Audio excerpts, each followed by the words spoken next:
Hey, so it is this time of the year. I can't believe it. Fourth quarter review, which means we're at the end of the fourth quarter, which means we are at the end of 2019, which means 2020 is just around the corner. And I was just getting used to writing that on my dates.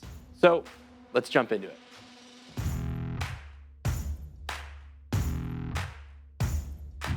Welcome to Industrial Sage, a free video podcast series all about digital marketing for industrial manufacturers. Hear interviews with your peers and find out how they're solving the same challenges that you might be facing in your own field. Coming to you from the Optimum Production Studio in Atlanta, Georgia, this is Industrial Sage.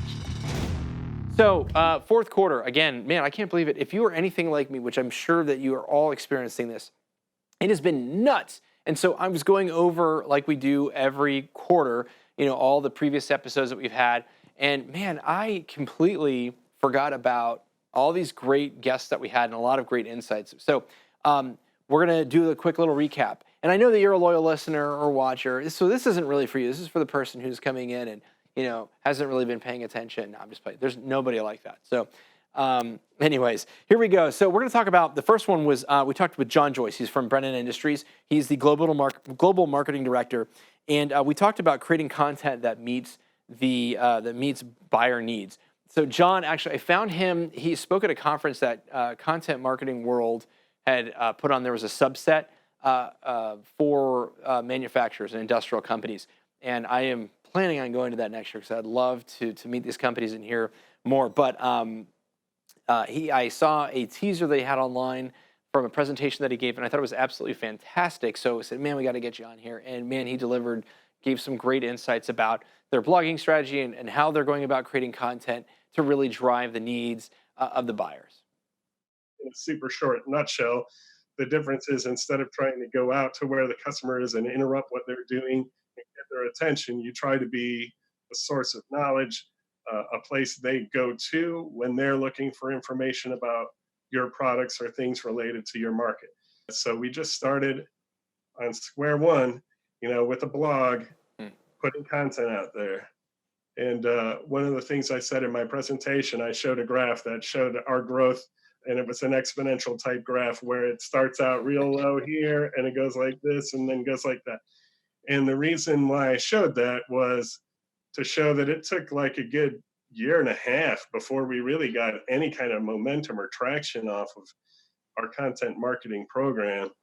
And then it's kind of been exploding for the last, couple of years, just growing off the chart as we just continue to build it. Because one of the things about content marketing is it's a momentum building approach, like rolling a snowball down a hill. You start with just a tiny little bit, and then you just keep adding layers and layers and layers and layers.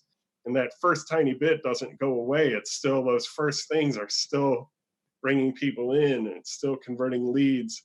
We'll go back and fine tune them, but they're still out there. So as you expand your content, the effectiveness expands, the reach expands, the conversion rate increases, the number of leads increases. And yeah, we saw really exponential growth over time in the amount of leads generated. And the process is pretty simple, but it produced outstanding results to us, to where every year since I've been there, I've cut the advertising budget in half every single year for regular ads. We still do a few, because that would be in my brand building kind of category. It's okay to build brand, that's important. But the majority of the budget has just gone into developing more and more content and more different types and attracting leads that way. Well, the Georgia Manufacturing Summit came and went again in 2009, and we hosted the breakout panel on around sales and marketing. And so I had two great guests. I had Sloan Markovich from Tie Down, and I had Drew Carl, who is the director of marketing for Superior Essex. And it was about an hour and change of a session. So we've got that episode. You can go listen to it. There's some really great insights there around, how to really jump into content marketing and digital marketing. Sloan kind of shared his story on how he's taken his company to start doing that. He was in the audience the year before and said, man, we need to start doing this. And so he's kind of sharing with us his insights and his learnings on what he's done. And then Drew Carl has been doing this for years, and he's awesome. And so he just really shared some best practices and some tips on what they do, tracking leads they're generating for dealers and different strategies around that. The buying journey has changed dramatically. So one of the things that has happened in B2B, I'll think specifically, is it's not one person buying anymore. It's a buying committee. It's a whole group of people involved. Yes, what a lot of people don't understand is the person you're talking to in that final buying, they're just the face of that. Maybe it's a pure procurement manager, maybe it's the engineer or whoever is going to be buying that. But believe me, that there's a huge group of people involved behind the scenes. A lot of people you'll never even contact and never even be involved with. And if you can create content to help them through that process, because they're all going through that buying process, and content helps them do that. My favorite really are case studies. And why? If you do a case study the right way, it's got to be solution based. Kind of talking about it, it's more about you're trying to get the customer to relate to that other customer that bought from you before. That they go, yeah, I've had that problem. Yeah, we sucked like that. Yeah, we need to get that solution that they got, and they are able to go through there. It also, to your point, ma'am, is to be able to understand, is this the type of company that can help walk us through this process? Businesses buy things because they need to, not because they want to. They need to. And there's someone there who's getting paid to buy things. It's not, a whim on, you're passing through Costco or passing through Amazon and you're just like, well, I never thought of that. That's cool. I'll buy that. It's $15, no big deal. That's not how business people don't do that. One, because, when the request comes in and it's on your credit card, accounting comes over and goes, why did you buy this? And you have to have a reason behind it. Next, we had Kerbel Plastics. We had Charlie Riley, who is the head of marketing.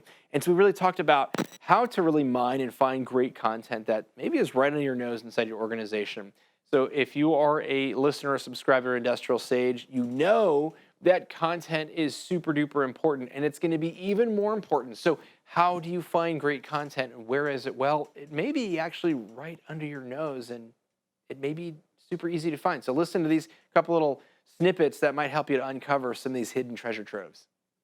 Our content really spans across different layers. So all the way up from white papers, which are very technical and time consuming, but that talk to, an engineer to a very specific application, down to, sharing on LinkedIn, because that's where some of our buyers are spending their time. And what we're trying to do is take a core piece of content and turn that into multiple elements that might cross through video, through, we're starting to do webinars. So really trying to do some different things that maybe, from one core piece of content is turned into multiple applications that can be used with a salesperson out in the field. Not everyone has time to digest a white paper, but they might want to read a smaller article. They might want to read a case study or an application success story. So that might be the lead in for them to maybe share that white paper with someone more technical on their team. So we're really trying to speak. Everyone has different learning styles. Some people are more auditory learners, some are visual learners. So we're trying to take that, like you said, that core piece of content and deliver that in the medium that someone wants and that someone is willing to spend the time to look at.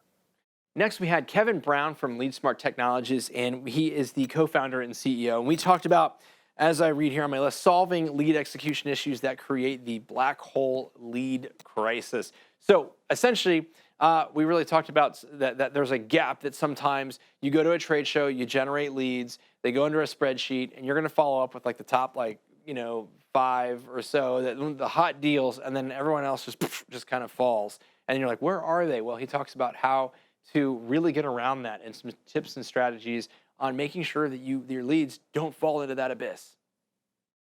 The challenge is if I'm an industrial manufacturer and I hire a lead generation organization, but I can't execute on those leads, right, and turn those leads into, we use the term lead to revenue. If I can't turn those leads into revenue, how long am I going to stay working with that agency? The agency could be performing perfectly, bar none. There's no issues with what the agency is doing.